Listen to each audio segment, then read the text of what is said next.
Ten Hag's job is safe at Manchester United. Well, it's safe for now, according to reports from ESPN today. Manchester United this weekend were abysmal, and a load of fans are going in on Ten Hag big time this week.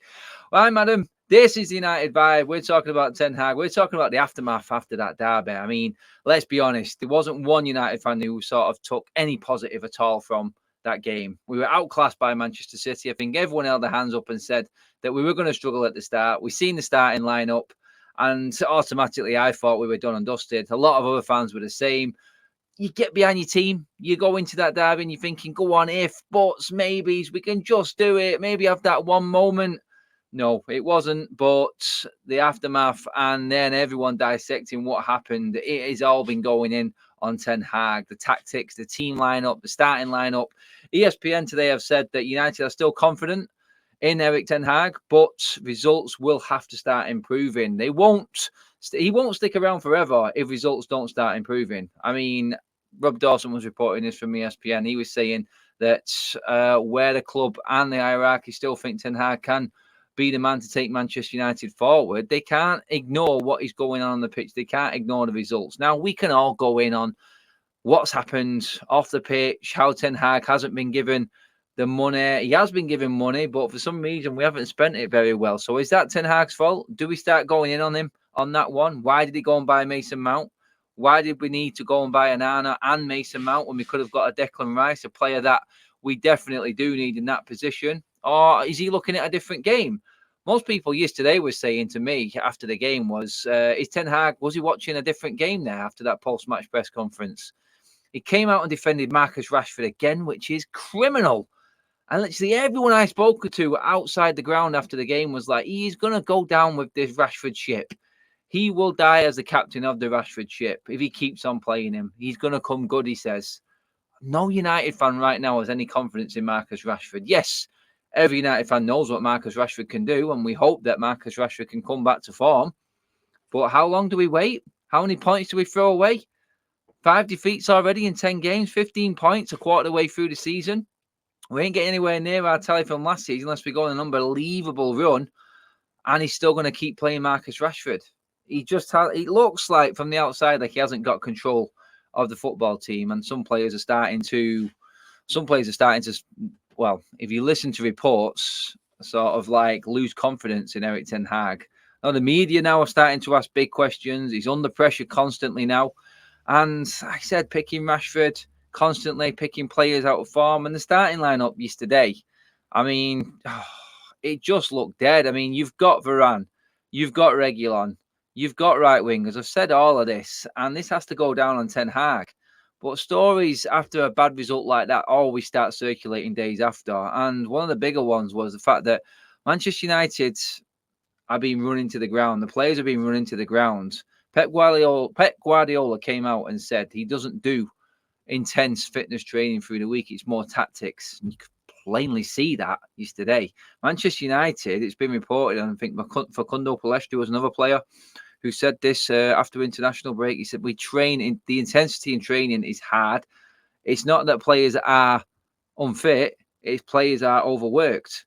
We're coming up to 20 games already this season with international breaks. Like Rob said in ESPN, they had the grueling 8-match preseason, which was a complete and utter waste of time for football reasons. And the players are looking leggy already. I mean, is Ten Hag the problem in his coaching methods and the way he is? The Jadon Sancho saga is one on its own. That is a different ballgame, I think, but it isn't helping things at the moment. You've got a player there in Sancho who's just training alone at Carrington. He's got good mates within that Manchester United squad.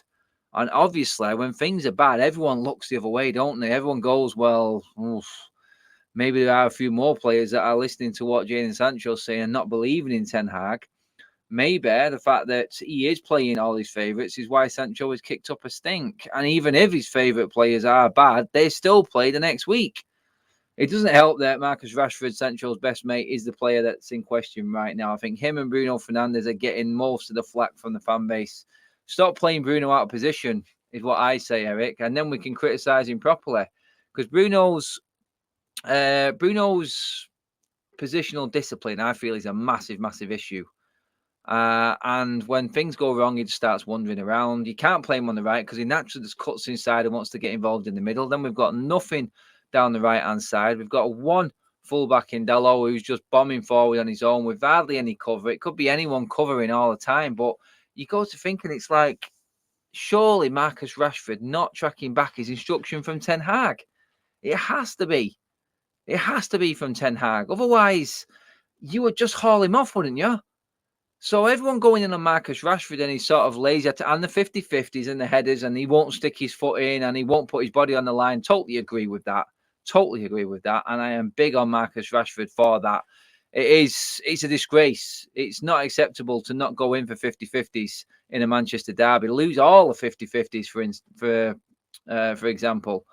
That was what it was. You were outplayed and outfought, but to not go in for them balls and give that a little bit more is an absolute disgrace.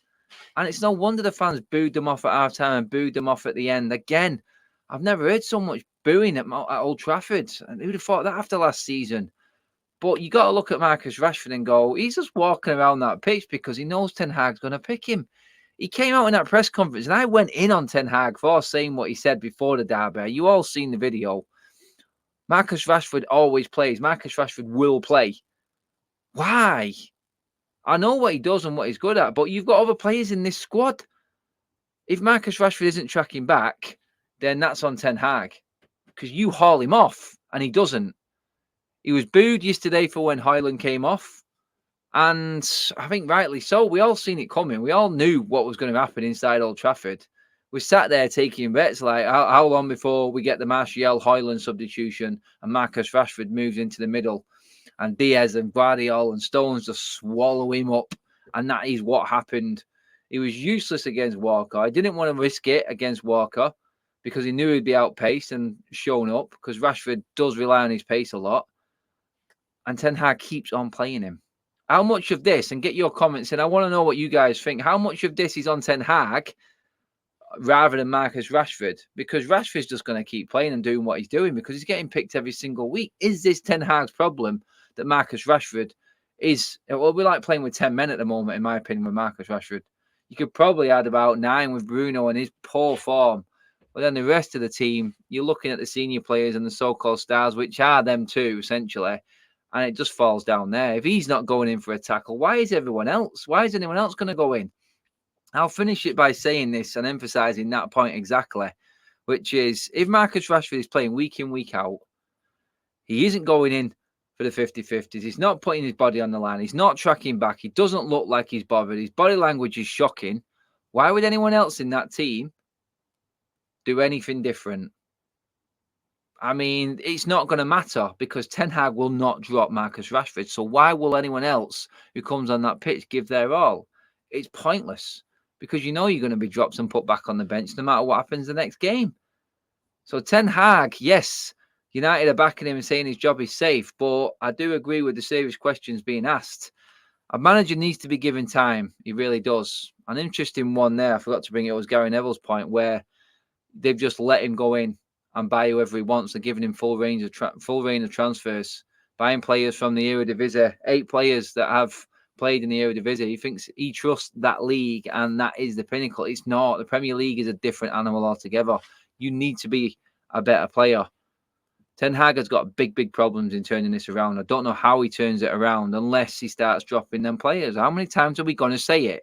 Guys, let me know what you think. Is this a Ten Hag problem in how these players are playing? Will these players learn unless they get dropped to the bench? Are we seeing Marcus Rashford again under Ole Gunnar Solskjaer? Is it another Rashi scenario right now when Rashford gets away with murder? Let me know what you think. Drop your comments in below. Cheers for all your wishes. Well wishes over the weekend, everybody. All your comments, likes, and shares, much appreciated as always. Do hit the like button again on this video. Subscribe to Adam. No, not Adam Matic. I am Adam Matic, but it is the United vibe. Yes. It's going to take a bit of time to get used to it. But yeah, guys, cheers for tuning in as always. I'll see you in the next one. And yeah, hopefully, well, we're building up to Newcastle now, aren't we? We need something else. Cheers for watching.